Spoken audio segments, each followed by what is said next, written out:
Good evening, everyone. How's our sound? Good? Excellent. My name is Natasha Hurley. I'm the Dean of the Faculty of Humanities and Social Sciences here at Memorial University, and it's my complete pleasure to be here with you this evening and to welcome you all. Before we begin, I'd like to acknowledge that the lands on which Memorial University's campuses are situated are in the traditional territories of diverse Indigenous groups, and I acknowledge with respect the diverse histories and cultures of the Beothuk, the Mi'kmaq, the Innu, and the Inuit of this province. There's lots of seats coming in here. You can go over to the left. There's still a few over here in the front. No problem. So the excitement surrounding this event since it was first announced has been extraordinary, and I'm delighted to welcome you to it. Tickets for this evening sold out in just 5 hours. And there was one eager guest, I believe, I'm not going to say who you are, who was willing to trade her grandchildren for tickets. Thankfully, we managed to squeeze her in, and no family members were exchanged. This just goes to show how seriously Newfoundlanders and Labradorians take the business of culture, and the important role that Memorial plays as a cornerstone for the arts and for creative industries more broadly. And I'm not sure just whether our guest of honor tonight, Mr. Colm Tóibín, knew just how apt the title of his lecture would be. But I'll speak only for myself when I say my heart skipped more than a beat when I learned he would be speaking about the literature of homecoming. I think it's fair to say people of Newfoundland and Labrador have a bit of an attachment to this idea of coming home. It's a big deal for many of us to leave to begin with. And if you've ever moved away from this place and then make a return trip back, the first question people ask you is, when are you going back? It's as if the treachery of your having left in the first place was doomed to be repeated. And we all know the old joke. How do you recognize a Newfoundlander in heaven? They're the ones who want to go home. And I myself am a Newfoundlander who came home, though I never thought I would. It's been almost 4 years now since I've been dean of this wonderful faculty. I returned to these rocky shores. Before that, I'd lived over all hell's half acre, I guess, possessed fully of the belief that I didn't even have that famous homing device that Newfoundlanders and Labradorians are supposed to possess. But then, during the COVID-19 pandemic, my mother died very suddenly of a heart attack. And as my siblings and I waited out the 2-week quarantine before we could hold a funeral for her, the switch of that latent homing device flipped. And here I am. I always feel the need to confess to people that despite having grown up on this island, I was never a student at Memorial.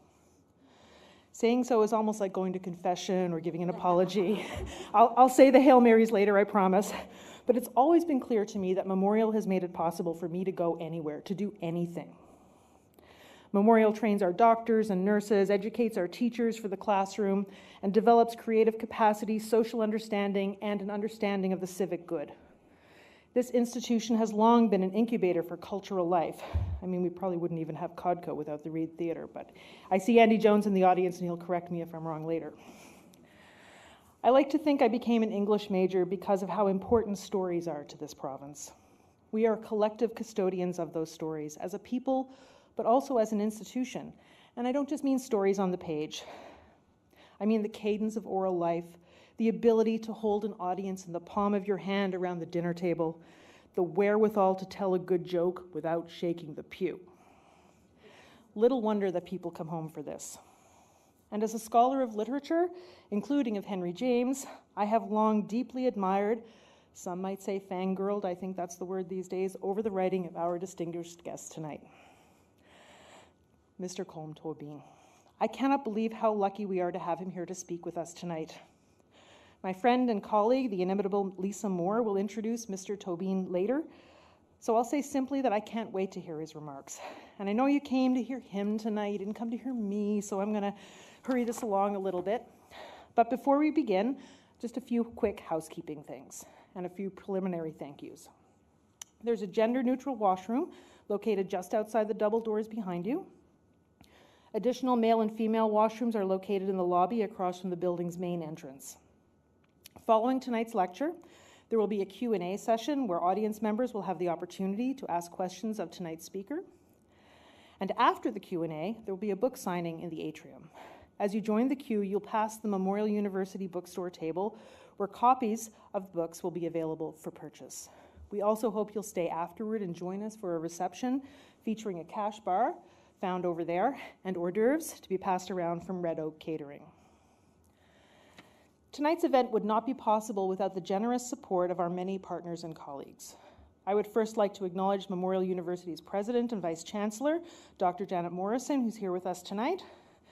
Vice President, Administration and Finance, Alison Horton, who I believe I saw piping up the back there. Vice President, Research and Innovation, Dr. Tana Allen, here in the front. And our illustrious Provost, Dr. Jennifer Lokash, also sitting here in the front.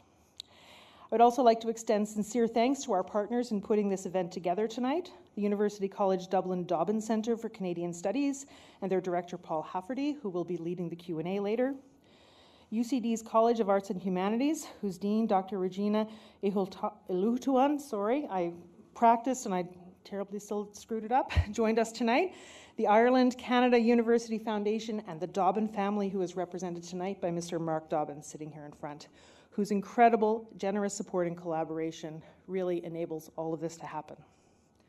The Craig Dobbin Lecture Series forms part of the Craig Dobbin Legacy Program, an initiative of the Ireland Canada University Foundation, the UCD Centre for Canadian Studies, and UCD's College of Arts and Humanities.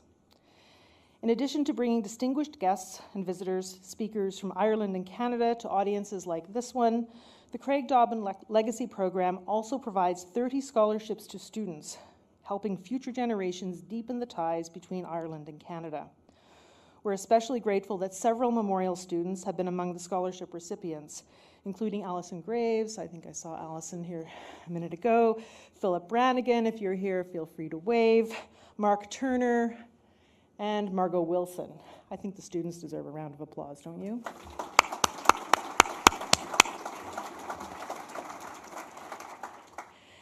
It is now finally my pleasure to give you a sketch of the evening and to identify tonight's speakers. First, you'll hear from James Kelly, Executive Director of the Ireland Canada University Foundation. ICUF would be really, they're doing all of this work. They're putting all the partnerships together, taking care of the details. James and Amanda Hopkins, where are you, Amanda? You're probably hiding, but I know that you've carried a heavy load to make this possible. We're so grateful. James actually lived in St. John's for 2 years in the 1990s, and he fell in love with the place, I think, and has been a regular visitor ever since, always taking the opportunity to collaborate with us here at Memorial. After James, we'll hear from someone who is no stranger to anyone in this room, Lisa Moore, who will give our speaker a proper introduction. Lisa is the author of 3 collections of short stories, 4 novels, and a supernatural, I think we have a typo here, novella. One of her novels has also been transformed into an opera, and her work has been translated into numerous languages around the world. She is one of the guiding writers of Newfoundland and Labrador today. She's also a beloved member of Memorial's Department of English and Communication and Media Studies, where she has served as mentor to countless Newfoundland and Labrador writers, many of whom then go on to win their own awards. Finally, the Q&A portion, as I mentioned a moment ago, will be moderated by Dr. Paul Hafferty, Director of the Dobbin Centre for Canadian Studies at UCD. Now, that's the sketch of everything. I'm going to let everybody else from this point onward find their own way to the podium. And I would like to thank you all again for joining this evening. And now please join me in welcoming James Kelly.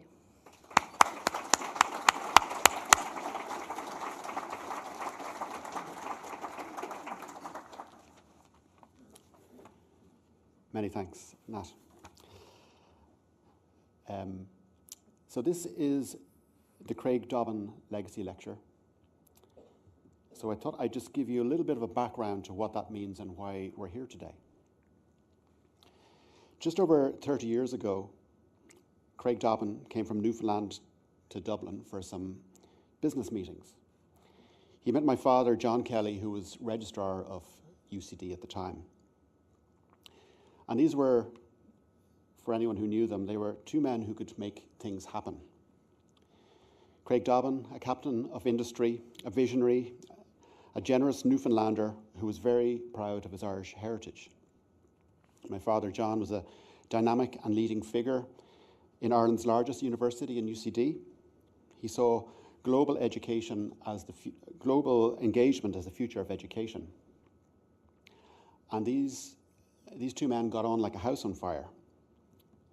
And within a matter of months, Craig had made a significant donation to UCD to establish a chair in Canadian Studies. And he also made a donation to establish the Ireland-Canada University Foundation, which is, Nat had said, we call it ICUF. It's a bit easier, when you have to, especially when you have to say it quite a lot. ICUF, Ireland-Canada University Foundation. So that's two separate entities, ICUF and the UCD Chair of Canadian Studies. So I want to just talk briefly about both of those.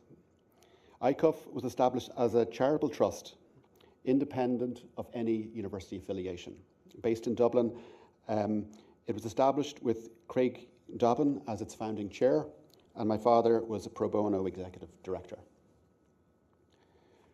Both Craig and my father were born in 1935, and neither are with us today. But I'm very proud to say that Craig's son, Mark, and I have carried the torch, along with others. Mark is now ICUF's chair, co-chair. We have an Irish chair and a Canadian chair. Mark is ICUF's Canadian chair, and I am ICUF's executive director. So, over those 30 years, ICUF has awarded over 750 scholarships, supporting Canadians coming to Ireland and Irish coming to Canada. And as Nat has mentioned, Newfoundland is a particularly important place for me, in terms of, for all of you as well, obviously. But in terms of from Dublin, looking to Canada, what we realise in Ireland is the really important part that Newfoundland has in Ireland's story as well. Of the 750 scholarships that have been awarded, 89 of those have been awarded to people either coming from Memorial to Ireland, universities all across Ireland, or in the other direction.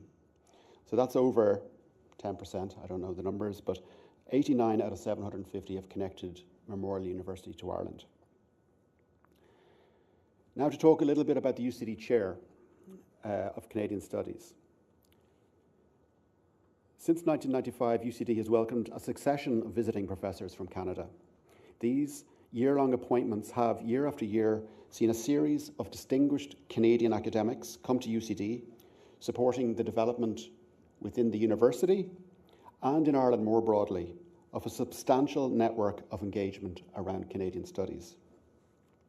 UCD is also, under the guidance of Professor Regina Iculaton and Dr. Paul Halferty, established the Tóibín Centre for Canadian Studies, which has exciting plans to further deepen engagement and connection between Ireland and Canada over the coming years. The endowment that Craig bestowed on UCD was initially expected to last 20 years, but in fact it continued to support visiting professorships for almost 30 years. And as the funds neared completion, Paul Halferty came to me to see if there was any way that UCD and ICUF could come together to put together a programme of activity to celebrate this donation, Craig Tóibín's donation. And working with Paul and Regina, we put together plans for the Craig Tóibín Legacy Programme. And thank you, Nat, for outlining what that is. It's 30 scholarships, and again, there was a significant engagement with Memorial in that programme. And a core part of this programme, from the outset, was to have a lecture, a Craig Tóibín Legacy lecture here in St. John's. And on behalf of UCD School or College of Arts and Humanities, UCD's Tóibín Centre of Canadian Studies and ICUF, can I say how delighted and honoured we are to have such an esteemed writer and thinker as Colm Tóibín here to deliver this lecture. We are very grateful, Nat, to you and all the team here at Memorial University, who from the very outset were completely on board and excited by this. It's been such a pleasure working on this with all the team here. And what a celebration this is of Craig Dobbin's legacy. We are here, as I say, and as you know, to celebrate this legacy and his generosity, but I must say that we simply would not be here if it were not for the generosity, wisdom and support of Mark and Sandra Dobbin. I'm sure Sandra would greatly have enjoyed being here too. So thank you, Mark. Thank you to your family. I think we can be proud of what we've done and excited by what the future holds, both for ICUF's relationship with Memorial University and with UCD's. We have exciting plans. We're not exactly sure what the future holds, but I am certain that for us, Memorial University will be a key part of that future. Thank you. Gur maith agaibh.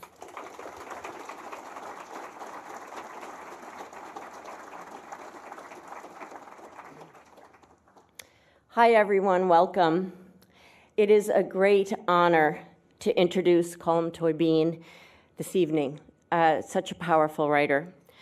At the same time, I feel cheated. I wasn't allowed enough time to say all of the things that I would like to say. I could have gone on for days and days, I assure you. I could be like a filibuster in the House of Assembly. Every time I pick up another book of Mr. Tóibín's to read or reread or reread again, I am hijacked away from this world, my day job, the university, my family, and succumb to the magnificent prose, the psychological complexity of characters, and the absorbing intricacy of Colm Tóibín's storytelling, his mastery. Mr. Tóibín roves through literary genres and forms with the grace of an Olympic figure skater.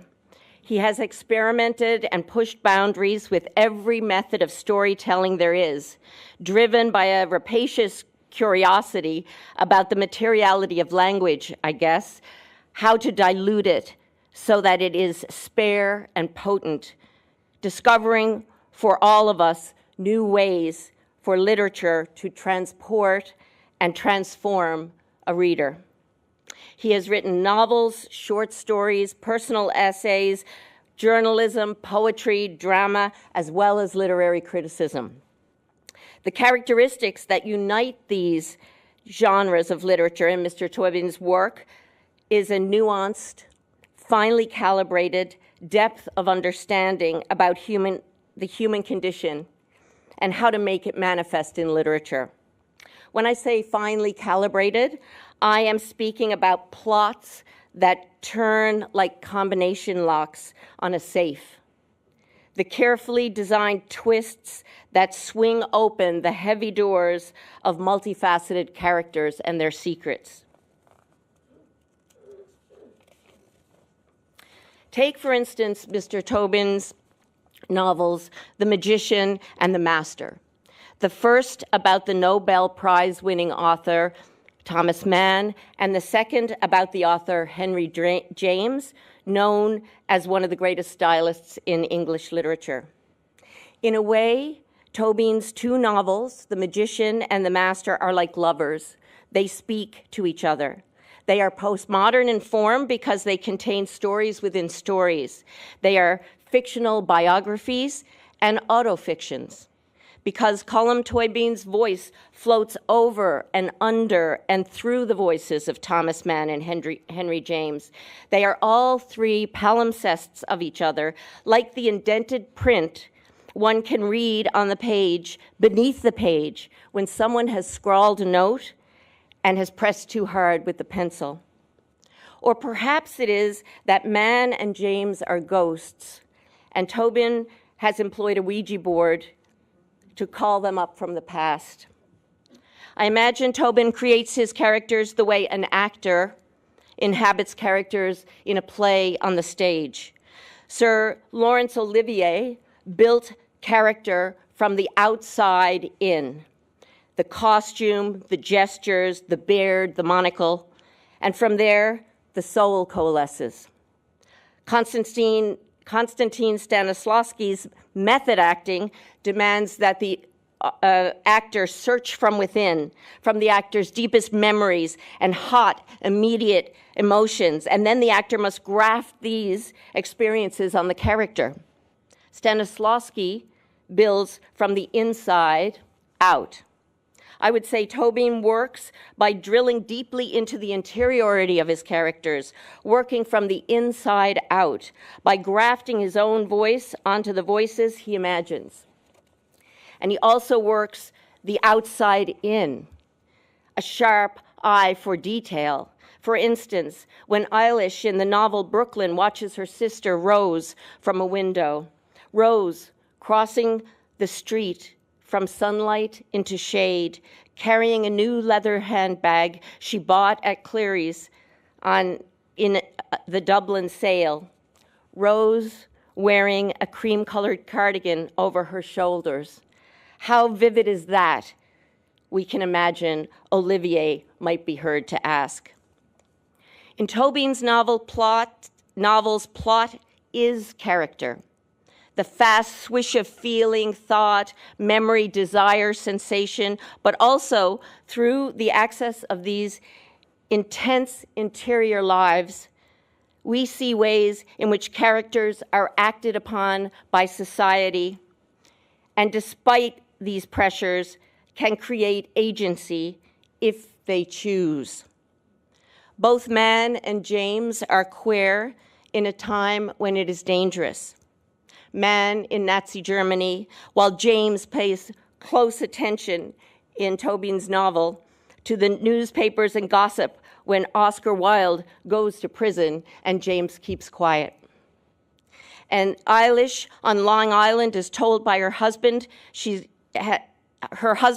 is told her husband has got another woman pregnant, and Eilish will be pressed to raise the baby, though she adamantly refuses. Silence and dialogue shape this beautiful novel. One feels the prescience in these novels in the present moment of rising fascism, homophobia, sexism, unbridled racism, and the erosion of civility. Let me jump to Colm Tóibín's new short story collection, The News from Dublin, and specifically the story A Free Man. The tension in this story is near unbearable, and yet the prose is as clear as glass after a spritz of Windex. The story is about a pedophile priest who has victimized a number of children, and this is a story that Newfoundlanders will be very familiar with. The story progresses, and we see the protagonist, the pedophile, does not confront the horror of his crime. He has moved to Italy in order to avoid anyone who might recognize him. There is a sentence in this story that hit me like a punch in the solar plexus. When I read the sentence, I remembered seeing several years ago a white moth in our old house around the bay, repeatedly hitting a window pane from the inside. And then, without warning, a sparrow hurled itself at the glass from the outside, beak stretched wide open for the moth. It smashed into the window and fell and left a smear of blood and feathers, and that is the way the sentence about the pedophile, what he says, hit me. He's asked if he is sorry for what he's done, and he says, "I'm sorry I was found out." Tóibín's language is so transparent, I hardly knew I was reading. I had slipped through the glass in the scene and stood beside the pedophile. I had been drawn into the literary hallucination of the story. I had been drawn into the obdurate violence of the sentence that the character spoke, so bluntly true to him that it frightened me. Through the body of Tóibín's work, these gripping and unexpected shifts, these charged terrors, spoken quietly and without obvious fanfare, contain the same waves of emotion, whether it be his own reckoning with cancer in a personal essay, brave terrifying, funny, and full of a love of life.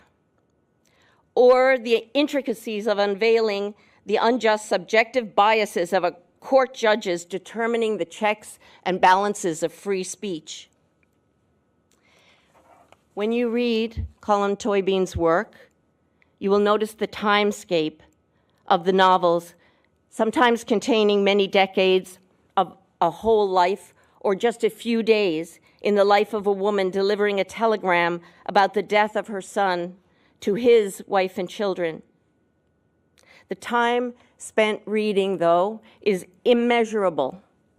It is fast as a flame, as slow as the bus, or it does not exist in the realm of time because we are transported by the magic of Tóibín's writing.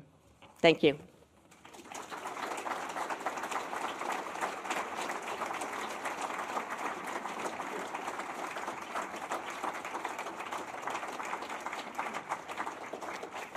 Follow that. Thank you very much.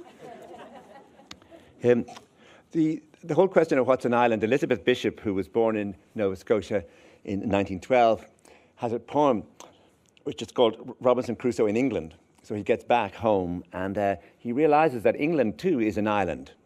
And then he thinks, who decides? Well, we decide actually, in Ireland, we know we're on an island, and in Newfoundland, we know we're also on an island. And the question then is, are there things that make a difference if you're on an island? And one of them is the question of homecoming, that every Christmas in Ireland, the television cameras go out to Dublin Airport and the announcer begins always the same way. Every Christmas in these few days in December, 1 million people come into Dublin Airport to be home for Christmas. And then they go to these wonderful scenes where, people walk out of the inner airport, and in the outer airport, their parents or their loved ones are standing, and there are big moments of, hey, how great to see you, and people have all their bags, and there's joy, and there's absolute. And the thing is that if you're a novelist, this is great, it's really nice. And then you look, just 1 second later, you watch to the edge of something where I think, someone is being led out of the airport now to a car, and they're going to be driven across Ireland. And then, this is 1 million novels. Now, there are 1 million novels now available. So if anyone's looking for a novel, you don't have to go anywhere else. You don't have to go to Henry James or Thomas Mann or anywhere like that. Just follow one of those cars across Ireland. And in the days that come, I'll come to this at the end in a bit more detail. In the days coming to the end of this, as coming up to the new year and into the new year, what you're looking for is light and shade. What you're looking for is ambiguity. What you're looking for is what love contains, which is also possible unease, possible moments of utter despair, possible desperation to get away from the one you've traveled from the world to be with. And, so that this also, in the novel I wrote, for example, in the novel Brooklyn, that the drama isn't really the going. The drama is the coming home. The drama is being caught between two territories, between two sensibilities, between two beds that claim you, two houses that claim you. And so going home to Enniscorthy, it was always true that it's in Robert Graves' book about the First World War, that when he came back to London from the trenches, on leave, anything he said was interesting unless he spoke about the trenches. And everybody would say, oh, that's just the trenches. And therefore he realized that no one at home had any interest in actually where he had been, and that they wanted him to be safe, but they didn't want to know anything about the dangers out there. They wanted him to be enclosed by them. And I think anyone who's come home like that know that after a few days they get really tired of you telling, oh, in Toronto we don't do, or in Dublin, oh, in Barcelona we have much better. Could you stop? And so I just want to look at a few cases of how this business of homecoming has produced a great literature. I think it has a great literature, I think, coming in the future too, because it's not going to stop. But it has a great literature of the past. I just want to go on about some. That this is a very old story, and it goes back into ancient Greece, and it goes into, I suppose, the body of Irish literature as well. So I just want to start again invoking Elizabeth Bishop, that she wrote from Brazil, that, as I say, she was born in Nova Scotia, so Nova Scotia to Brazil. And she wrote to her doctor in New York in 1952 to describe her new home place. "I still feel I must have died and gone to heaven," she said. And in April the following year, she wrote to a friend about Brazil, "This place is wonderful. I only hope you don't have to get to that. I only hope that you don't have to get to be 42 before you feel so at home." So she then wrote her poem, Questions of Travel, which ends with the lines, "Is it lack of imagination makes us come to imagine places and not just stay at home? Or could Pascal have been entirely right about sitting quietly in one's room? Continent, city, country, society, the choice is never wide and never free. And here or there, no, should we have stayed at home, wherever that may be?" And she, indeed, her home, in a way, were states of feeling, where her anxiety, her ambiguity, her uncertainty. And she lived and moved on a single line of longitude, in a way that longitude was her home, or close to one. Nova Scotia, then Massachusetts, then New York, then Key West, then Rio de Janeiro, then back to Boston. In 1976, 3 years before she died, she said, "All my life I have lived and behaved very much like a sandpiper," in her poem. She has a poem called The Sandpiper, just running along the edges of different countries looking for something. "I've almost felt I couldn't possibly live very far inland, away from the ocean. I've always lived near it, frequently in sight of it." Like her sandpiper, she said, she spent her life timorously pecking for subsistence along coastlines of the world. But then she followed that last description in a letter to Robert Lowell with an observation, I think, that anyone who comes from the north and has moved to the south from a northern landscape will recognize. She says, "Oh dear, my aunt writes me long descriptions of the fall colours in Nova Scotia, and I wonder if that's where I shouldn't be after all." So as I say, that her poems enact this set of imaginary, ironic homecomings, the Crusoe in England. He feels even less at home when he gets home. On the island, he writes, "I told myself pity should begin at home. So the more pity I felt, the more I felt at home." And now in England, this is Crusoe, I live here, another island that doesn't seem like one, but as I said, who decides?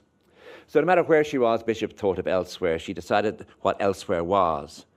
And in her last book of poems, she returned in her imagination to the landscape of childhood, to Nova Scotia, as though that was where her voice could now found its true tone. I think, like staying at home, homecoming, even in memory, is a complex act, a kind of performance. In his story Homesickness, published in 1903, the Irish novelist George Moore had his protagonist living in America state in the opening page, "I'd like to see Ireland again." And you realize now we have drama. It's not that he's so happy in America. Happiness doesn't work in fiction. You know, unease is if you see unease coming towards you, start taking notes. If you start seeking happiness, just say, wait until Christmas, wait until January, wait until the summer is over.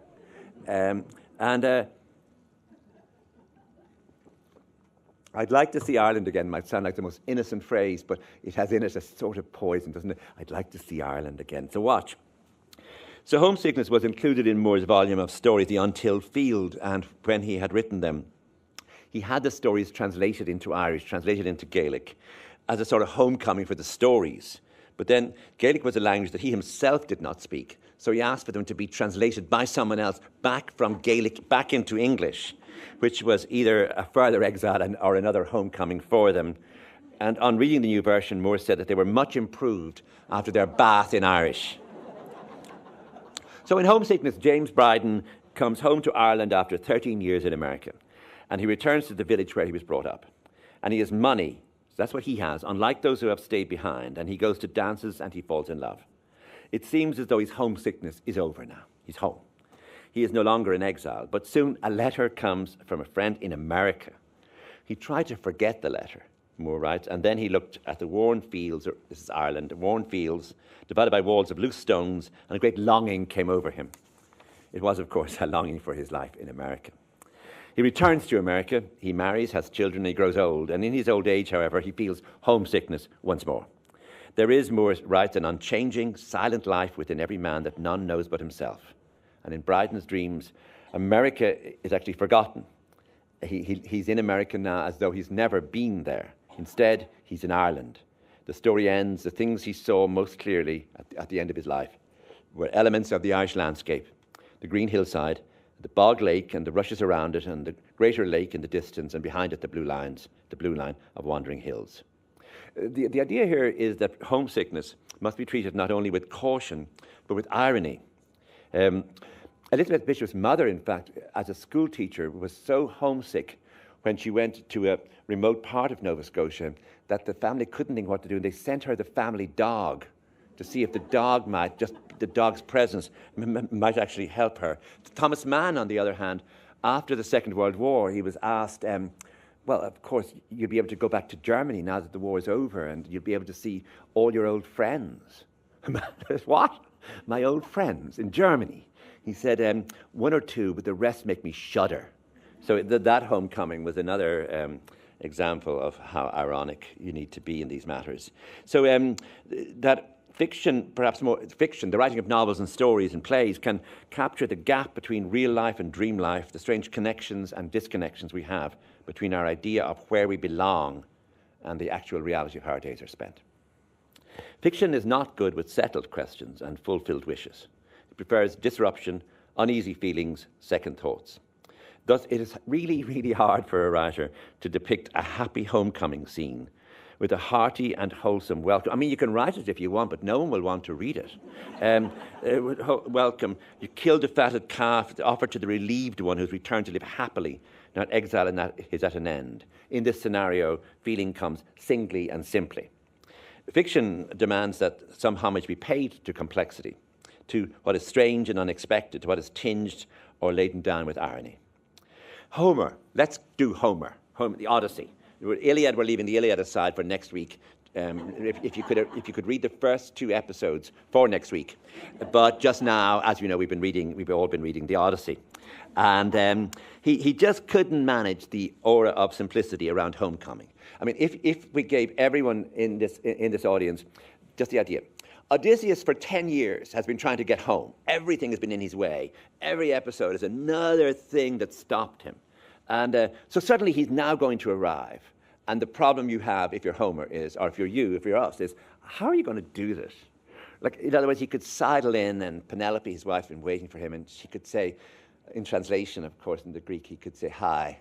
And, he could say, but what, hi won't work. So what can he say? Say, Penelope, it is so marvelous to see you after all these years. I have been traveling for 10 years to see you, and now that I see you, I'm overjoyed. And she says, yeah, that's how I feel, too. I've been waiting for 10 years, and I'm overjoyed. And then they embrace each other warmly, and everybody cheers, and there's a big feast. But either you have to work carefully at what happens the next morning, as he starts to find traces of the people who've been trying to make love to her, and gets jealous, and the whole thing goes absolutely goes astray. Or else, when he turns up, something much more weird has to happen. And so that I think there is a sort of his journey to Ithaca. I think there is a form of storytelling in which our hero can come home to pure delight, but it's a primitive form of storytelling, and it won't survive. The idea that for thousands of years we all want to read this joyous moment. No, we don't want to read this joyous. We don't. Joyous moments they're fine. I mean, they're good in ads for cars, but they're not going to work. They're just not going to work. So in this story that has come down the centuries, which is Odysseus comes home, what would you do if you were writing? Imagine if you have him disguised as a luckless stranger. So he sidles into the place as a tramp. And they're all there waiting. And he's a beggar man hunched on a stick, his body wrapped in shameful rags, a man who licks the pots at feasts. At the palace, he moves from guest to guest. He's begging from one and all. One of the courtiers actually objects to his very presence. Why drag this to town? Must you invite this rascal? What a brazen, shameless beggar. He throws a wooden stool at him. Another courtier offers Odysseus work. Stranger, how would you like to work for me? If I took you on, I'd give you decent wages, picking the stones to lay a tight, dry wall or planting tall trees on the edge of my estate. But then he sets out to abuse him. Oh no, you've learned your lazy ways too well. You've got no itch to stick to good hard work. You'd rather go scrounging around the countryside, begging for crusts to stuff your greedy gut. And then another by the name of Melantho lashes out against the returned king. You still here, you pest, slinking around the house at night. This is Robert Fagel's translation, which I love. You still here, you pest, slinking around the house all night, leering up at the women. Get out, you tramp. Be glad of the food you got, or we'll sling a torch at you, rout you out once more. But he's first at a wonderful, tender moment where he's recognized not by anybody. And I suppose we have to live with the fiction that no matter that over these 20 years away, he's been 10 years coming back, but he's been 20 years away at the Trojan Wars, that he has really changed physically. Maybe he's gone bald or something, and people don't know, you know. Anyway, nobody recognizes him except his dog Argus is still there. It's a very old dog, and the dog, but the moment he sensed Argus, the moment he sensed Odysseus standing by, he thumped his tail, nuzzling low, and his ears dropped. So the only one who has any sense of the importance of this moment is Argus. But finally,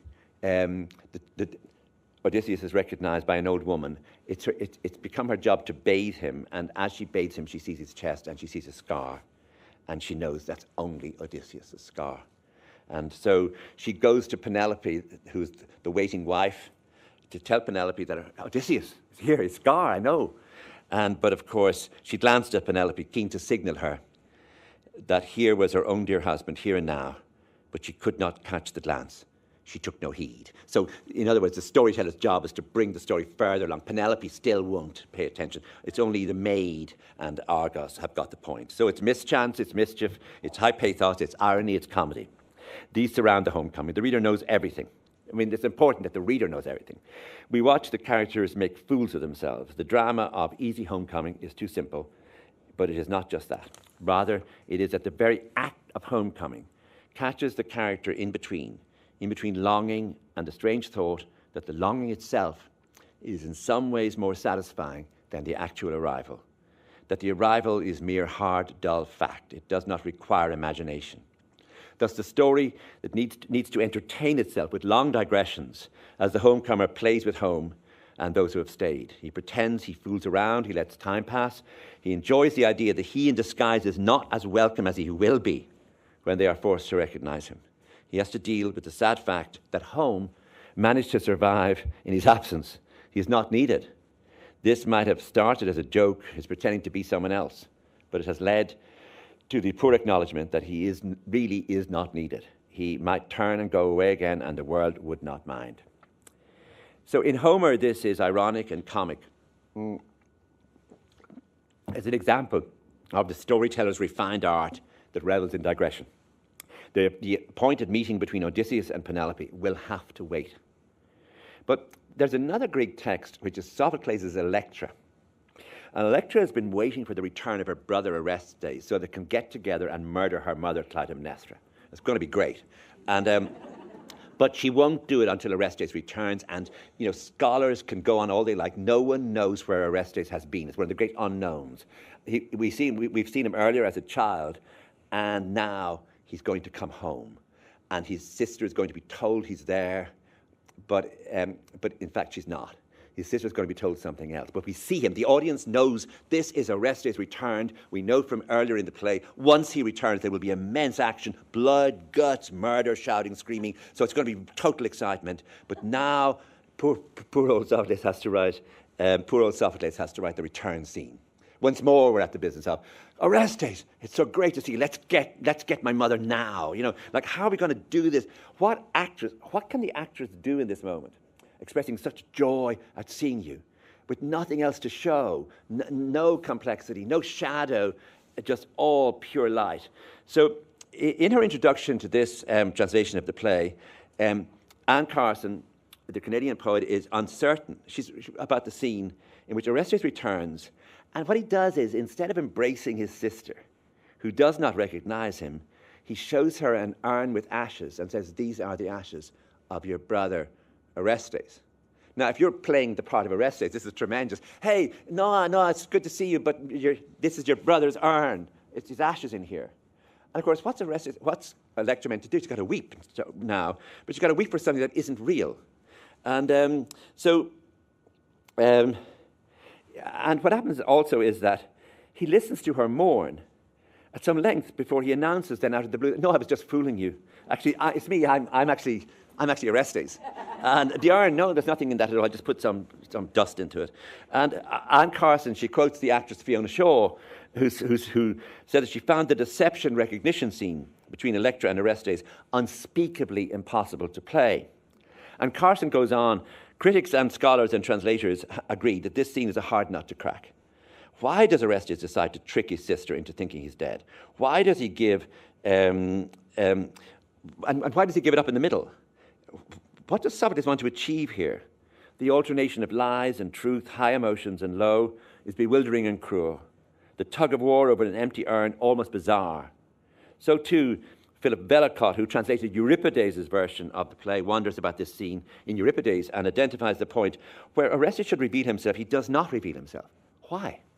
Well, I think there are two ways of answering this. That one is the character of Orestes himself, that he's working, I think, with one of the currencies of grief, that he has lost his father and his sister Ismene, he's lost his home. The issues of life and death have entered his spirit and poisoned him, so that his approach to re-meeting his sister Electra will be less than straightforward. He cannot deal simply with emotion. As Carson writes about Euripides' version of him, this is Carson, all in all, she writes really great stuff, Carson. All in all, she says, Orestes is a peculiar customer. Not exactly insane, but strange and unknowable. His consciousness is entirely his own. Thus, his response to a moment, what could be a moment of pure and easy emotion, will be doublespeak and trickery about the very things, the difference between life and death, that he cannot manage to come to terms with. Becoming bewildering and cruel, as Anne Carson puts it, and bizarre, are what has happened to his personality under pressure. While his sister has been doing all the shouting, Orestes has let the pain seep silently into the very core of his being, so that nothing he does will ever be easy to explain. While people are busy avoiding his sister because of what she says, they have perhaps been busier avoiding Orestes because of his silence. The second answer, I think, belongs to the playwright, belongs to us, what we would do were we writing that scene. And it's a question of what is predictable and over quickly, giving way to a scene of ordinary relations, sister to brother. They're suspended as the brother puts an antic disposition on. He plays dead. The audience know that he's alive. So the drama is now on Electra, that she's the one who's being fooled. The audience watches both of them, not just watching them to know what's going to happen next, or watching them to watch the joy of them actually being reunited, but the tension now of who is being fooled and who knows what. The scene is really one of infinite strangeness. Orestes' grief for the death of her brother is unnecessary, and we know that, but she does not know that. She has to play a grief that the audience knows actually has no source. And Orestes has to lead her along, teasing her with the story of his own death. This is the grief you would show if I were dead, he seems to be saying to her. And since the alternative, as I said, is to have him welcome her in joy and relief, it's just not dramatic. This is drama, first as comedy, and we'll soon find out the truth, so it's common playfulness, but also a show of tragedy, a show of grief. The audience enjoys what the actress endures. This is why it is hard for an actress to play the part. This is why the writer allowed the scene to go on for so long. In Homer, the figure of Penelope, Odysseus' wife, has been waiting for him, ever faithful, ever weaving. She's waited for all the years. Within her story, or spreading out from it, is another story, the shadow of hers, or its very opposite. If she's been the loyal wife, the storyteller actually has a blueprint, a pretty good one, for what the opposite would be like. The image of a homecoming in which the home has been defiled by another man who took advantage of an absence. And this has to exist in some way in every culture. But I just want to do a few examples of it. I mean, the whole idea of the baby, that the husband comes home to find who is that baby and why is that baby sitting there? Who is the father of that baby and what are you doing with that baby? It's ballads, it's every single thing. So the idea of the male figure in exile longing for the comforts of home is ironized in this and turned on its head because it's made into a comedy. In James Joyce's Ulysses, which is itself a kind of anti-Penelope, in which Molly Bloom, the wife of Leopold Bloom, she does not wait faithfully for her husband's return, but rather she consorts with her lover, Blazes Boylan, while her husband roams the city. And when he does come home, he finds evidence that another man has been in his house. His wife is not there to welcome him. She is asleep. In the Emmaus episode of Ulysses, towards the end of the book, a story is told of a sailor who's been away for 7 years and is believed dead. And when he returns, judge of his astonishment, the book goes, I love judge of his astonishment, when he finally did breast the tape and the awful truth dawned on him, there sits Uncle Chubb or Tompkin, as the case might be, the publican of the Crown and Anchor, in shirt sleeves, eating rump steak and onions. No chair for father, brew the wind. Her brand new arrival is on her knee, post-mortem child. So in other words, she's had the child with the fellow who's eating the rump steak and onions. And then Joyce, in order to just give an idea that this belongs to legend, the paragraph ends with a high row and a randy row and my galloping, tearing tandio. And the same image is in Brian McMahon's story, Exile Returns, published in 1955, when Paddy comes home from England after 6 years to find that his wife had a daughter, had conceived a daughter just after he left. So he's been sending money all the years. And she's just had an affair, but he's assured by a neighbour who meets him at the train and walks and tells him the whole story before he gets home, that one night only it was like Duffy's Circus. His wife is visiting a neighbour when he arrives, and he sees his 4 sons, which are his 4 biological sons, and the wife's daughter, he keeps looking at her, are asleep.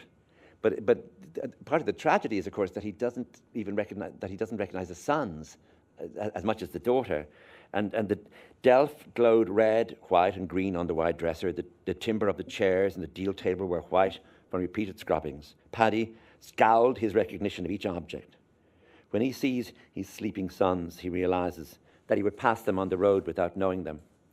Homecoming is seeing the familiar mixed with the strange. For his wife's daughter, Paddy is a stranger. But then she says, maybe you're my old fella back from England, because she doesn't know that that's not her father. And when he does not deny this, she says, her voice was shaken with delight. She says, I knew you'd be back, and then asked, what did you bring me? For her, the homecoming is simple, as it might in reality be if she did not exist. The stories of homecoming written in the 20th century that best combine this sense of legend, of something that exists in every culture with sharp realism, are by the Sicilian writer Maria Messina, who was born in 1887 and died in 1944. And these are collected in a volume called Behind Closed Doors. And these are all about Sicilian men who go to America. And the plan is for them to go to America for a few years and come home with loads of money. And the plan also is for them to actually leave their womenfolk behind in Sicily, waiting for them. And so it's all the drama of, are they ever going to return, and what should the women do in their absence? And in the story America 1918, for example, set in a village in Sicily, Messina writes of Venera, whose husband Petru had been in America for 8 years. And each month he sends her a small amount of money and a letter with the same words, I'm fine and hope you are too. I'm working like an animal, thinking always of home, and there are moments when I wish I had wings to come back. There was a drama at home in Enniscorthy where I had an uncle who really, his literacy wasn't high on his agenda. And he was nice. And so when he came home the first time from England, he wanted letters written to his girlfriend, who eventually married him.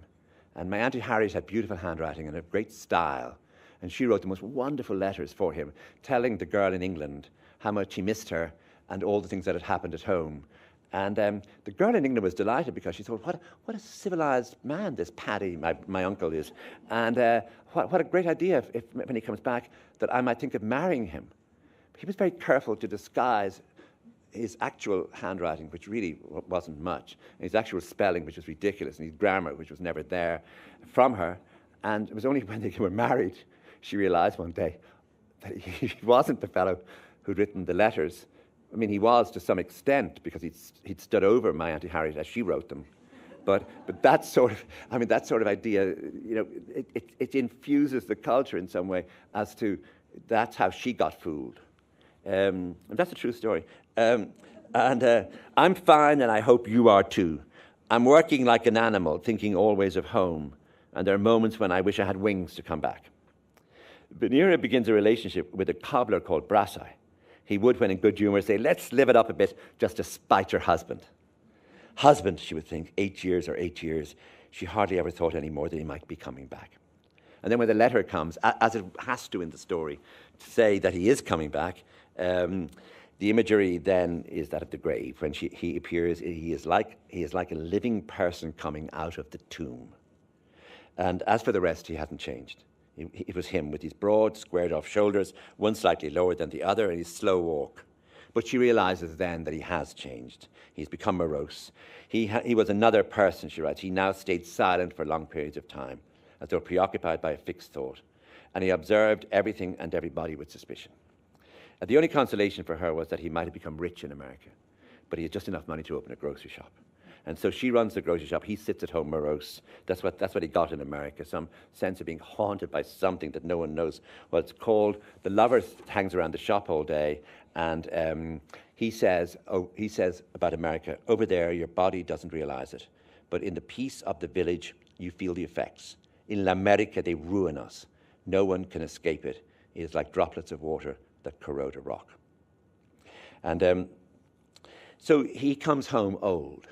But there's a story by Daniel Corkery, the Irish writer, where his man, he goes to New Zealand and he spends many years there, and he's 70 when he comes home, but he hasn't, once he's home, he's forgotten that he's old. The years away seem to have crumbled, and so at his homecoming,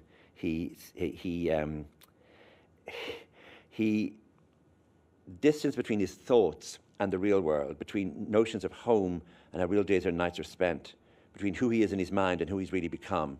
That will be the subject of a story called Nightfall. And the returned exile, really what he's done is he's forgotten the years have passed.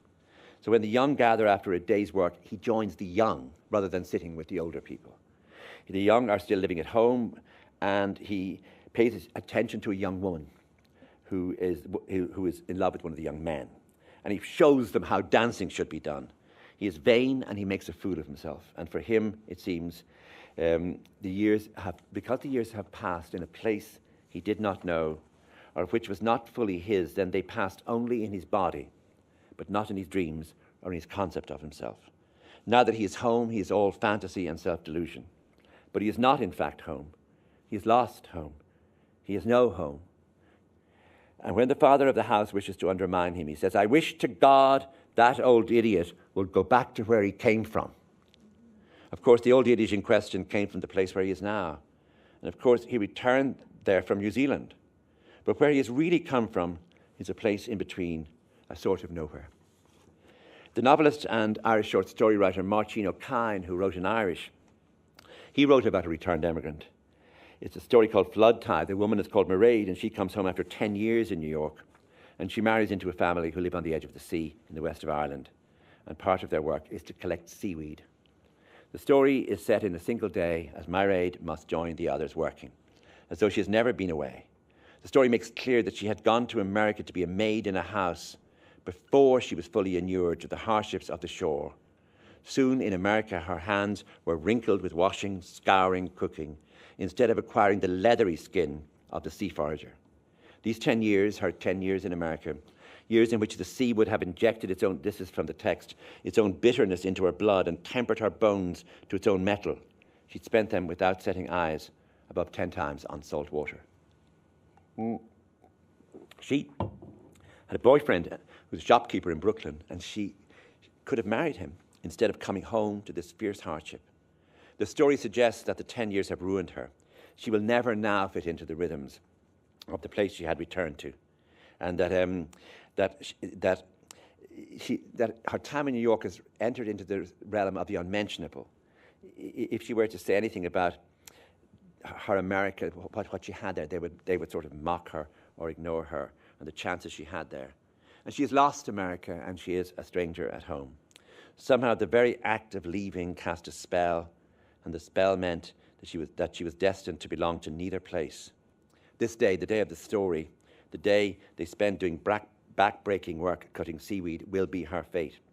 But because she has tasted another possibility, she's become an outsider in the place where she's from. She's viewing her time away in America as an outsider might, and viewing the day and her new husband and his family and the sea all as an outsider too. Both James Joyce and Elizabeth Bishop stayed away from Dublin and from Nova Scotia, but what they did was they remembered. It was essential for them that their remembering be exact, precise enough for it to draw in and hold all the emotions surrounding belonging or dreams of belonging or loss or knowledge of loss. This then allowed them to release a soaring energy when it was required at the end of the story, The Dead, that James Joyce wrote, when the style moves from the sharp, historic past of the story, which so many details, so many descriptions of things, what people did, movements and thoughts, into this sort of soaring, symbolized landscape where it is as though the world is being seen from above, or being seen from the future, or being seen from some sort of spiritual realm outside the material. And that Joyce does this at the end of the story, as Elizabeth Bishop at the end of her poem At the Fish Houses, a memory poem about Nova Scotia. She moves the sound, she begins to repeat words, and she moves this story, she moves the tone of the poem out of the moment into some possible idea of timelessness. And but these stories, George Moore's story, Homesickness, Daniel Corkery, and O'Kine's story, the game is a much starker one. It is between the forces of illusion and the forces of disillusion. So the act of leaving, filled with illusion, the illusion of a new life, broken with homecoming, to be replaced with the new illusion that the old home was waiting and nothing had changed, but that too turns into disillusion. So the gap between illusions and disillusions became enough for the drama of the story. The second illusion could turn sourer than the first ever did, could enter the spirit and poison it. There was nothing else to be said. It is not a coincidence that both Nightfall by Corkery and Floodtide by O'Kine end at day's end, and Moore's story Homesickness ends at a time when the man who returned and left again began to feel that he would like to be buried in the village where he was born, meaning his next homecoming will be as a corpse. There will be no soaring end to these stories. They will wind down with no redemptive rising. It is as though there is nothing else to be said. Neither twilight nor night itself will bring any new hope, nor indeed the next day, nor indeed the day after.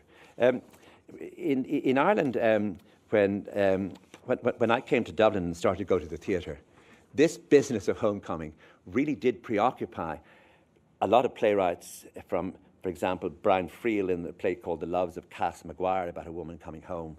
But the high priest of all of this was a playwright called Tom Murphy, where his earliest play was called A Whistle in the Dark, and it was about an Irish family called the Carneys in London. And everything Irish people were meant to be sort of holy, pure, decent people. The Carneys were all of these things, except they were none of them. In other words, they were fighters. They were loafers. One of them was actually working as a pimp, and they boasted, and everything about them was grotesque. And it was tremendously exciting on the stage to watch these Irish fellas in London doing their worst. He wrote a play called Baile Gan Gáire, in which another thing happened that was very common in the society, where a nurse who hadn't married comes home from England to look after her grandmother. And you can see the plight, her astonishing loneliness as she arrives back from London with absolutely nothing except this demented old woman on the stage. And he also wrote a play called Conversations on a Homecoming, in which the fellow home from America has big loads of money, wadges of money in his pocket, but someone says, well, sure, his mother took that money out of the post office this morning, out of the post office account, and therefore he isn't as successful as he says he is in America. So all this business of loneliness, illusion, the sort of violence of Irish people in London was on the stage in the Abbey Theatre in the National Theatre. And in 2004, Tom Murphy wrote a play called The House, in which, set in that fortnight in his hometown of Tuam, which from any small town in Ireland people remember, around the middle of August, the emigrants would come home. And everyone would notice them, and houses would get painted, everything would be done up for their arrival. Again, we've got to picture that arrival, how exciting it would be. In Tom Murphy's play, The House, Christy says, home again for the summer on the boat, cattle boat, the lot of us from Holyhead, the train before that, 8 hours of it just as bad, packed from Euston Station. So they're on this uncomfortable journey home. And Kerrigan, one of their friends, talks about all the money they have, the money, and you'll blow it all in a week or two like all the other paddies back from England. You will. It amazes me, holding up pub counters every year here, day and night. And then in the play at various stages, 3 people get to speak. The priest gets to speak about these returned emigrants. A cop gets to speak about them. And a judge, because they finally end up in court. And the priest says, in a sermon on the Sunday, they all have to go to Mass, and the priest says, guide all our emigrants down the right path abroad.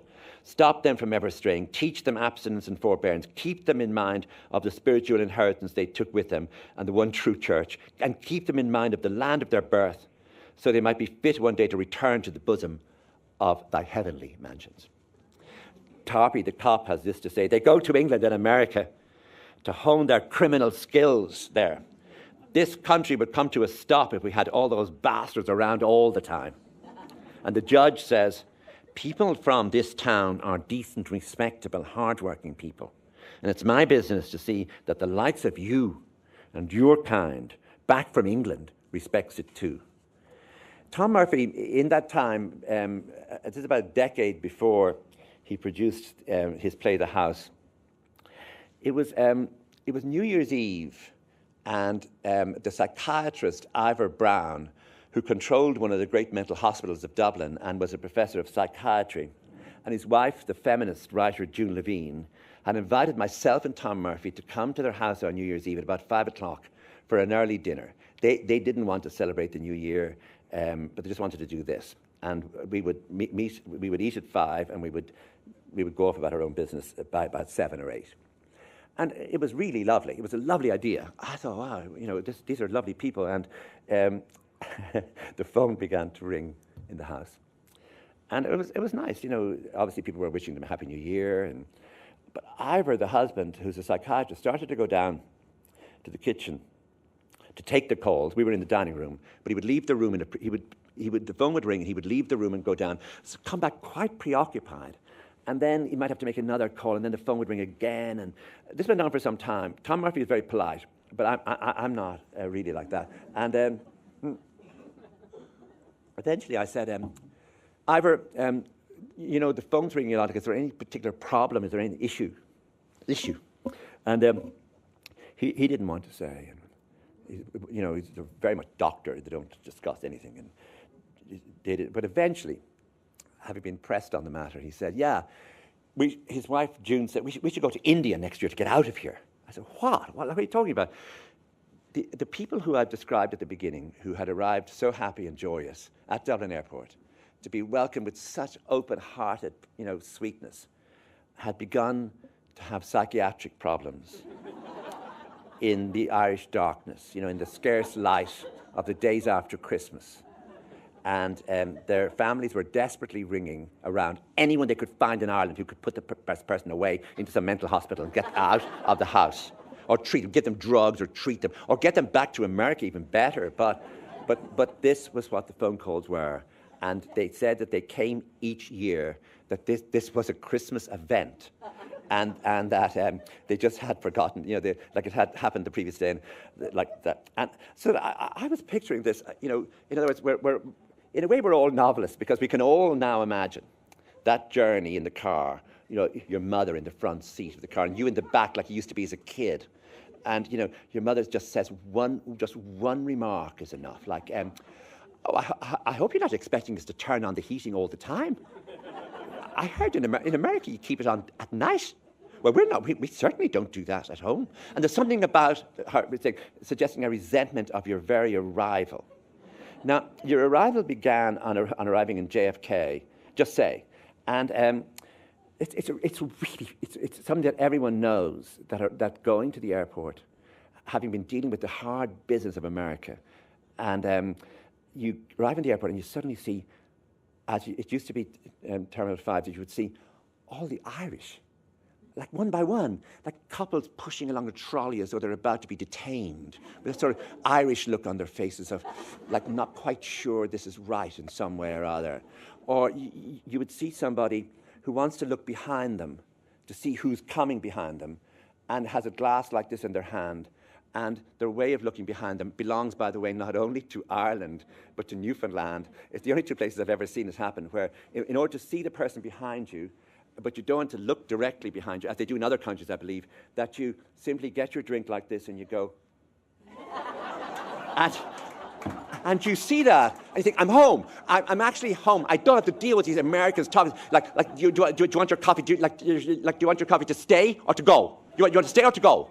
I said, oh, I don't know. I might have it. I might have some of it here, and then I might take it. Like, you're not allowed to talk like that.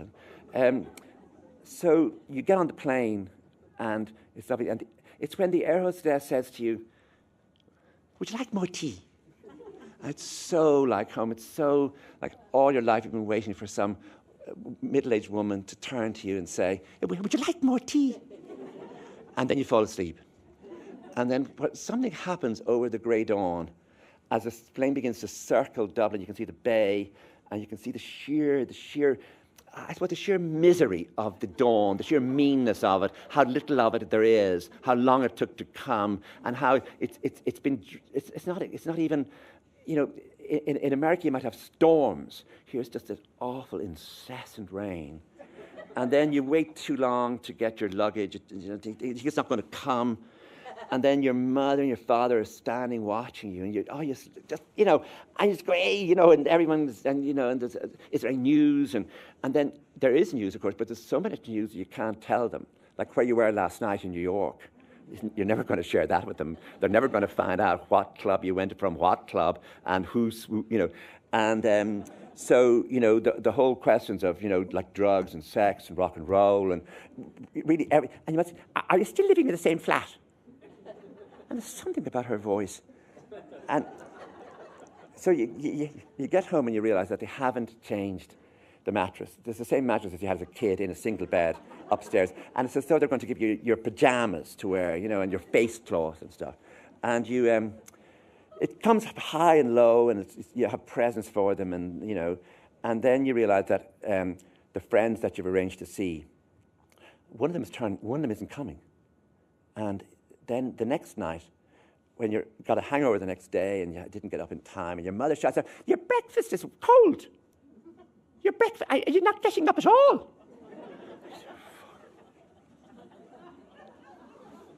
And then you realise that you have been planning this evening in the Brazen Head, which is a nice pub in Dublin, until one of your friends says, you know, we never actually went there. I don't know why you want to go there. We never go there. And so-and-so doesn't come out anymore. He's got 2 kids. And so-and-so actually has work early in the morning. And actually, I'll be the only one there. And that's what, you're going to have to sit with your friend Martin for the evening. You never liked him. And that's only the 23rd of December. Now I could go, we could go around, really, we could ask for, you know, people's further versions of this story. We could go to, like give me the 26th.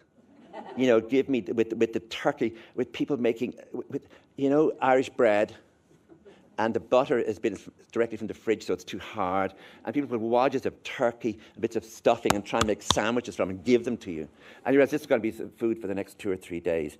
And there's a film on the television everybody wants to watch, and the whole family sits around watching it. And then an aunt comes and looks at you and says, now, are you not thinking of getting married? We were hoping you'd bring her with you. Sure, a lot of fellas of your age are married twice already.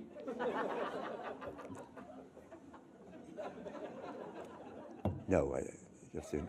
And it goes on. This is the 27th, and you realise that your flight isn't until the 3rd, and you haven't told them also about a small episode where your nerves got the better of you in New York, and you were not in great shape for about a month, and suddenly. It's not that you're hearing voices, it's just that things are really grim. You can't face going to sleep, and you can't face waking up. The house is cold. There's a bit of turning on the immersion, the water. Like, why can't they just have a shower like everybody else at the appointed time? And it goes on until someone says, I think we'll phone Ivor Brown. He might be able to do something about you, because there's nothing we can do. And if you're a novelist anywhere in this, you know, from the initial airport scene to that, you realize that the act of homecoming, as I said at the beginning, is a complex act. Thank you very much. Thank you. Thank you. Thank you.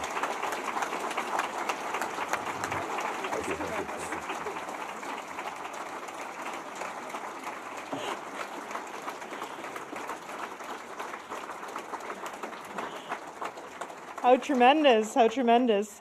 We're entering into the Q&A period now. There are people who will be walking around with microphones, so if you want to ask a question, stick your hand up high. You want to add your own story. Or add your own story. I meanwhile will clearly have to start packing my suitcase again. I started with a story of homecoming, and now I think, sorry Janet, sorry Jennifer.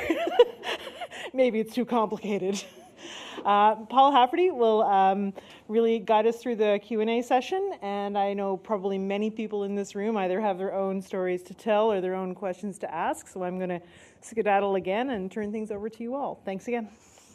Thank you very much. Hello, everyone. As I said, my name is Paul Hafferty, and I'm going to be asking a few questions of Colm, although I think I prefer you just to tell more stories about coming home. And as Nat said, there'll be an opportunity for questions from the audience. And I promise not to ask too many questions so you can ask questions. Sorry, I'm still sort of laughing. There are two things that sort of came out in your talk. Was misrecognition, which is, of course, a comedic device. And the extent to which that happens in quite serious moments of homecoming.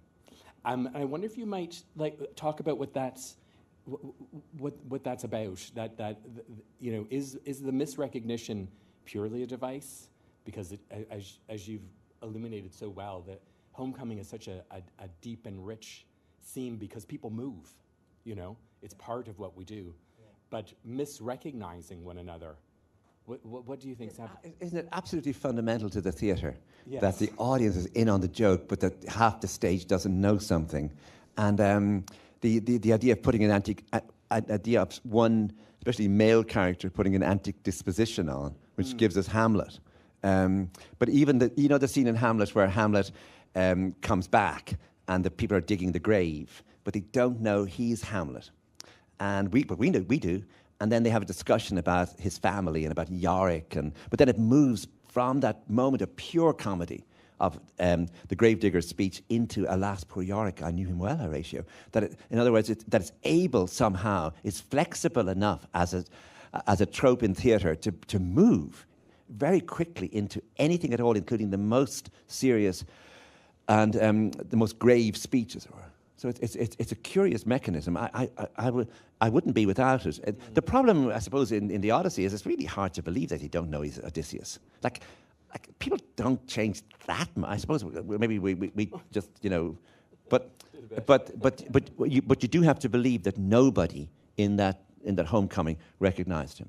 I mean, Penelope hasn't seen him yet.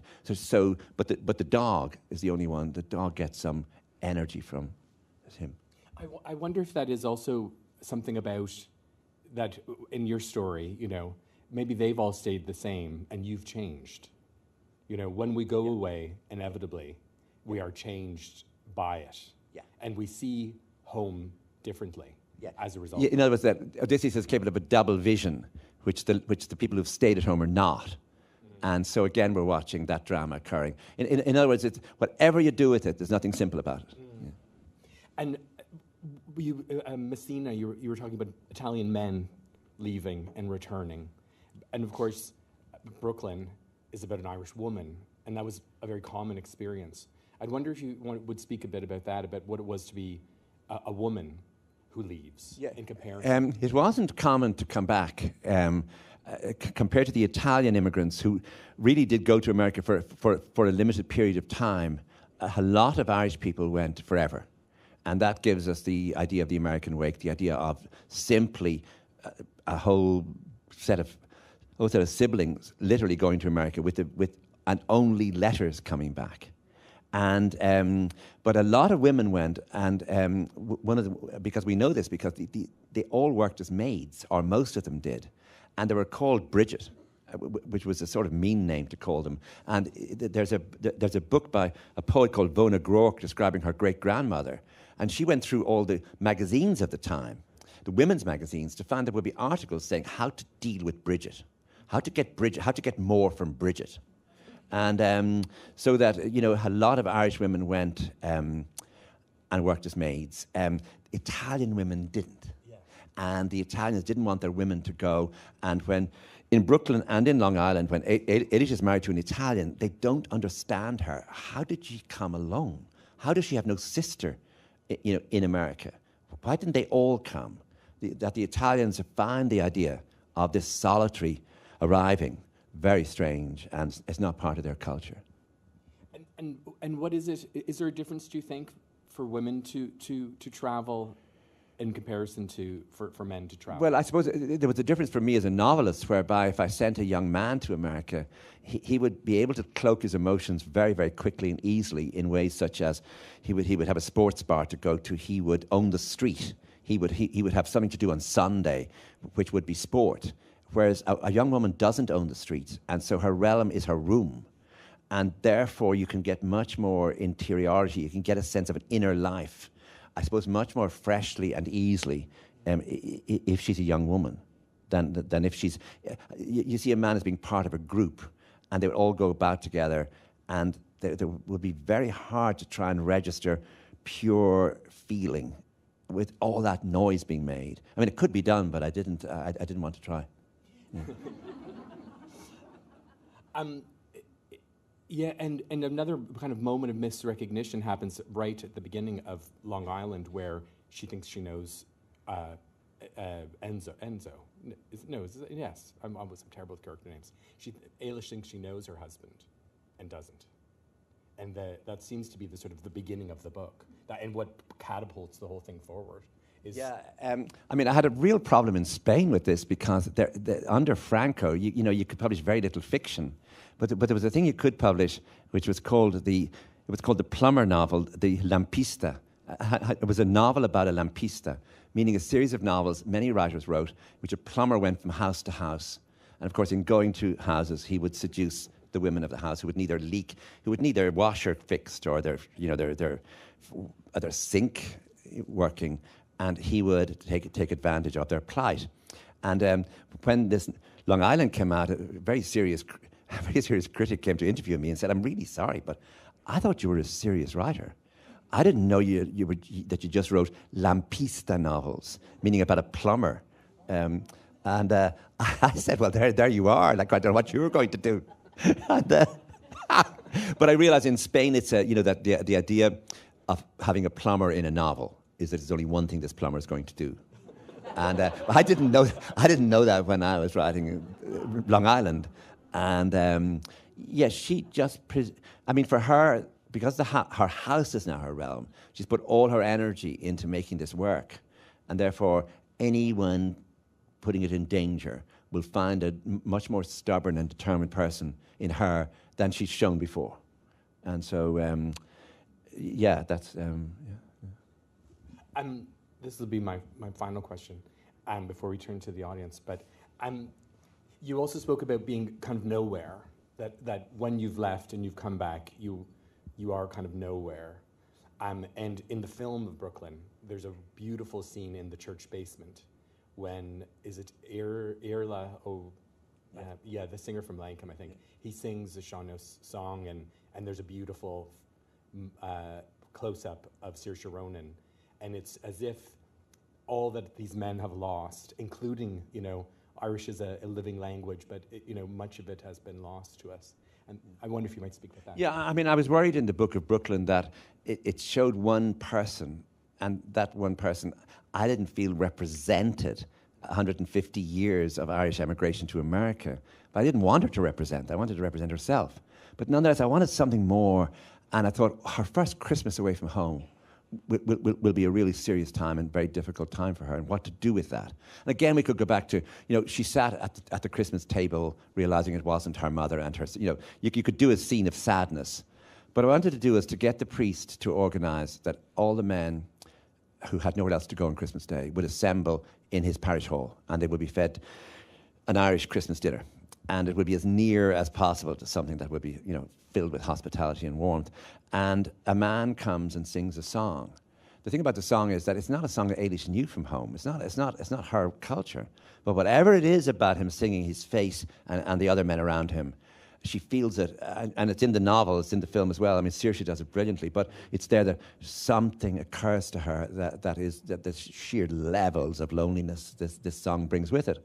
And so that was important. Sometimes with this, you have to allow a pure emotion to come in, including the emotion of just literally just missing home. And there being no complexity, there being nothing ironic, there being no comedy possible, just the sheer business of it. And I wanted to be able to write that without irony, without comedy, or without sort of trying to make little of it. Yeah. And then there's this great Irish singer called Iarla Linord, and they got him to play the part in the film, and he sang the song, and of course it was just beautiful. It's stunning in both contexts. We might move to questions from the audience. I don't know if there is a roaming mic. Is there a roaming mic? Yes. 2. So don't be shy.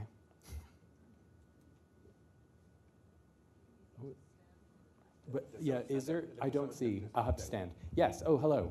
Hey, how are you doing? Very good. Good to see you. Thank you very much for that. I'm wondering, given the multi-century, multinational examples that you so brilliantly shared with us about scenes of homecoming, if you could comment on the idea of fidelity. I'm thinking of the tests that Ulysses or Odysseus performs for Penelope, and then Orestes performs for Electra. And I'm just wondering if you could just say a little bit more about the idea of fidelity and what the homecomer might be looking for and inevitably disappointed by. Yeah, I teach a seminar on James Joyce's Ulysses, and I think if you're 20 years old or 19 years old, it might become as a bit of a shock the way in which the question of adultery is taken so much for granted in the book. You know, that Blaise's Boylan arrival, it's very clear what he wants, and Leopold Bloom himself mentions various affairs he's had and affairs he wants to have. And I'm the elderly professor, you know, I'm a crusty old fellow, and I'm trying to, but who's the moralist in the room? They are, you know, the students are, and they're talking about cheating. You know, Molly Bloom is a cheater. And I don't know what to say. And but eventually I come up with the thought that it was God who made adultery so we could have novels. You know, and in other words, it just isn't possible that, you know, Joe and Mary fell in love, got married, stayed married, and were deeply in love every day, and made love twice a week, even into their 90s. You know, like it's just not a novel. It's not anything. It's a parable maybe for something, and so that therefore, the first thing you think about in the story of the plumber is the infidelity thing. The next thing you think about in the homecoming, in the business of Ulysses being away 10 years, what did Penelope do? And the whole idea of her weaving and all her suitors, all the men who come looking for her. So that has to have its own drama. It wasn't that she sat there all day desperately waiting for him. And of course, I think in our last century especially, and especially in the countries that really, the First World War and the Second World War, you know, those stories of what happened when men in mass went away, and all the worry and all the things that might have happened, and the part of the narrative of war is that up in the First World War, the Second World War, that women folk were left home, and then the next thing was the story of the Odyssey, Penelope. What did Penelope do when her husband was away? And so it seems to me a sort of basic aspect of the story, which is why, if you're writing it, you have to be very careful not to just say, oh, while her husband was away, she had an affair. That's just not good enough. You know, that you have to get another way to show that story. And but story it is. I mean, it is part.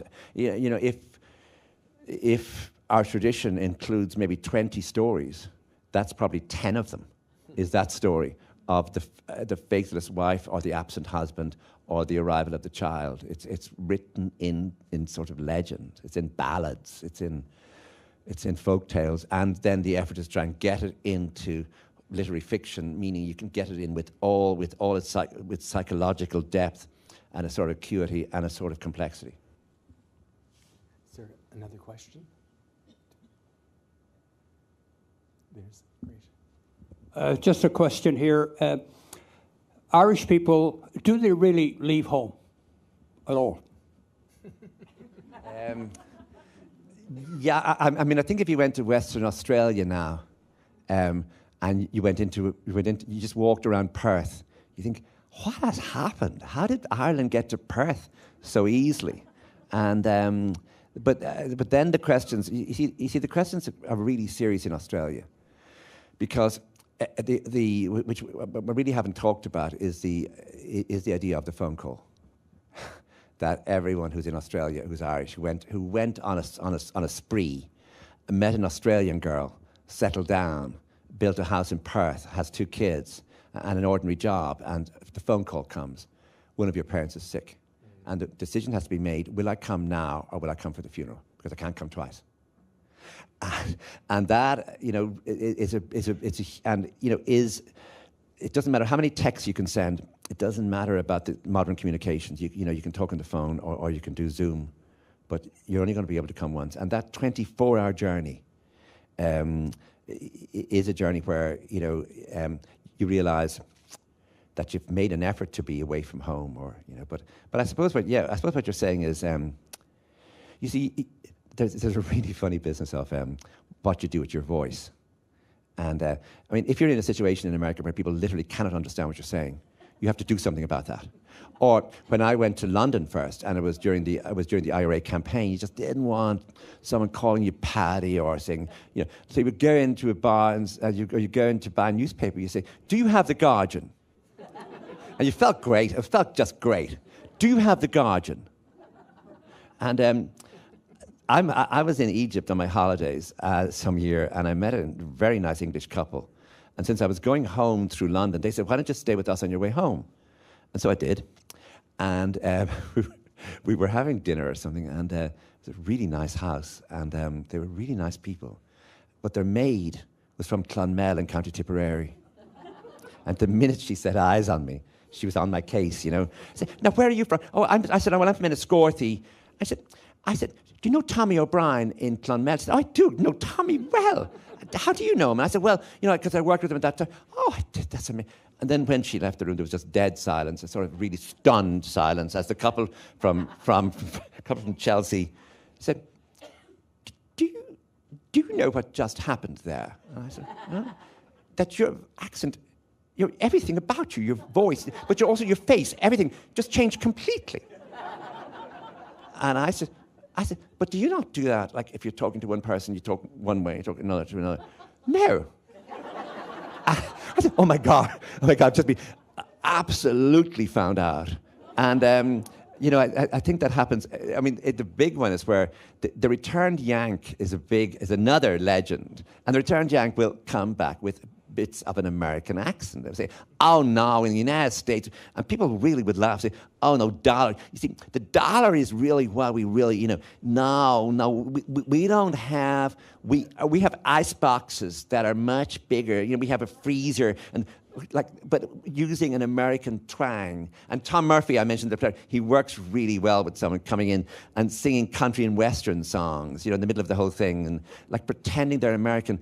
I met a man once, and he had an American accent, and for some reason I met his wife afterwards, and I was just referring to her husband. You know, I met him. He has an American accent, and she said.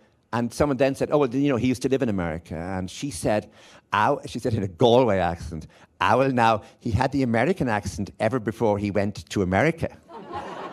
And you could get that in a town where someone who just loved Elvis and loved all that grandeur and loved John Wayne could go around with a slight American sound. And so I think it's an Irish phenomenon. I wonder if it happens here. Do we have time maybe for one or two more questions, final questions? Yes, Alison. Hi, thank you, that was so good.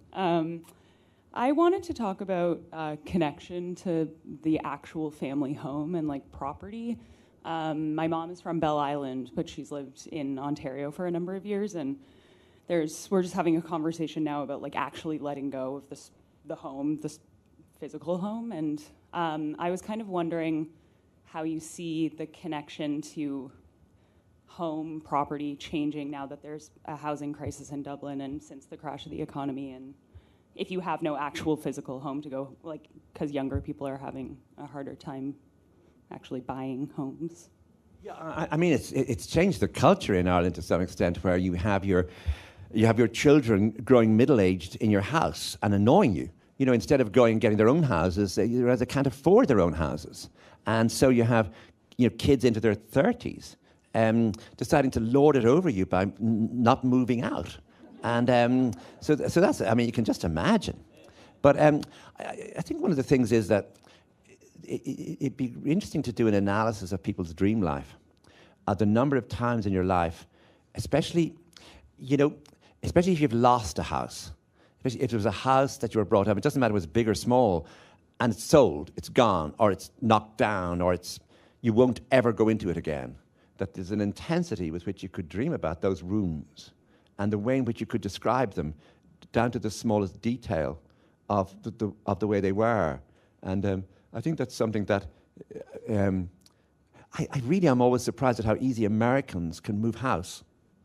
It would take a lot out of me. Yeah. Perhaps a final question? Is there a question? Yeah. Thanks. I think the Newfoundland ending of the Odyssey is Penelope saying, "Put the kettle on, Frank's home." There's something you touched on about the reaction people have when you've come home. When I lived away, the oddest question I used to get when I visited home was, "Oh, yeah, it's good to see you. When are you going back?" It was always the first thing. Good to see you. How long are you going to be home? When are you going back? There's something you touched on there. I was wondering if you could expand on that a little bit. Yeah, I mean, I think that one of the ways, if you want to get, if you were in Australia or indeed in one of the other countries, and if you did say to somebody, "I'm home for good," actually, that people would actually look at you and say, "Oh my God," that somehow or other that's not what you're meant to do now. And there's also a feeling that you'll never really settle down on the farm, that all of your years in wherever you've been the place will not be good enough for you. But it's not merely not good enough for you, as though something else has happened to you. And but I think this is particularly, look, this doesn't happen in the north of England. It doesn't happen in France. It happened in Galicia in Spain. It happened in Portugal. But it really did happen in Ireland, and I think it happened here. That people would leave often just for a bit of excitement. Besides the idea of not being able to find work. And then they realize, well, you never settle down home now. The bright lights, the business of the bright lights. And the songs, my feet are here on Broadway, this blessed harvest morn, and oh, the ache that's in them for the spot where I was born. And it just won't go away. And but on the other hand, I do know people who got out early out of Ireland and stayed out and love London. I mean, Irish people love London because no one recognises you on the street. Like, it's an amazing idea. If you're from a small town, you could go for days and no one would ever know who you were.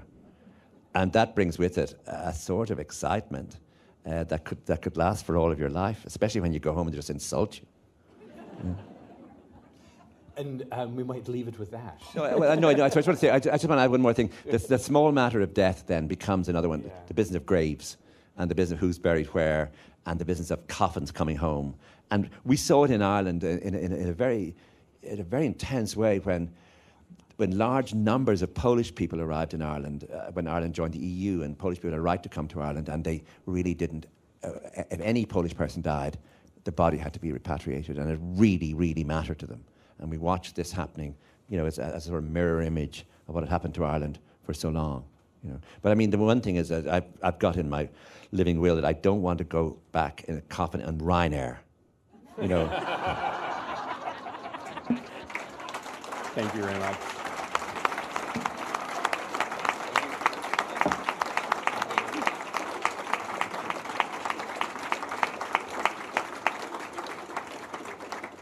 Ryanair, an unheimlich cautionary tale.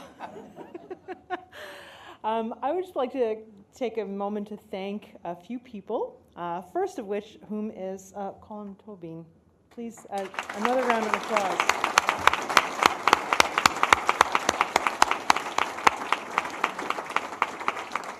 I'd also like to thank a few people who are kind of working in the kind of shadows here and who have not yet been recognized, one of whom is Joshua Gowdy, who is the communications advisor and events planner who was really instrumental in making this night happen. Josh is probably hiding because he doesn't like this sort of thing, but I would appreciate it if you would give him a round of applause.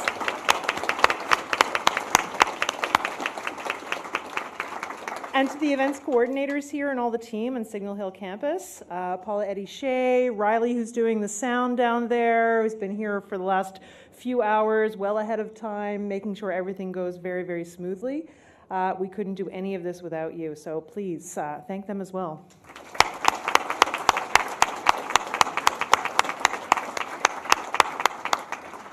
We also have a few tokens of our appreciation. One for Colm, so I'm going to just move this over to you. Thank you very much. You're welcome. Mark, if you don't mind. Thank you to Mark Dobbin, who's made all of this evening possible.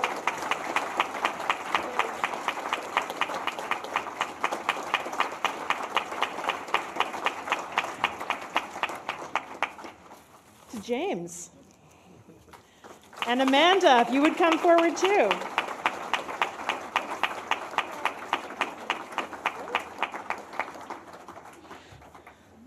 Amanda Hopkins from ICUF. You're welcome. Regina.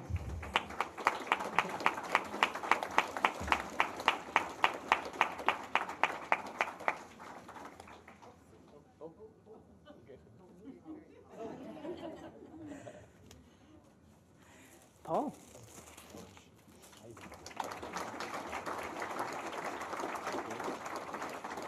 And Lisa.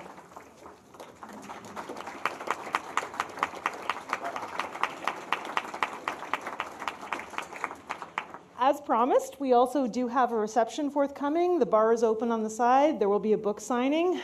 Please pass through by the Memorial University Press if you'd like to, the Memorial University Bookstore, by the way, if you'd like to purchase a book. And there will be a signing, and please stick around. There's going to be some food.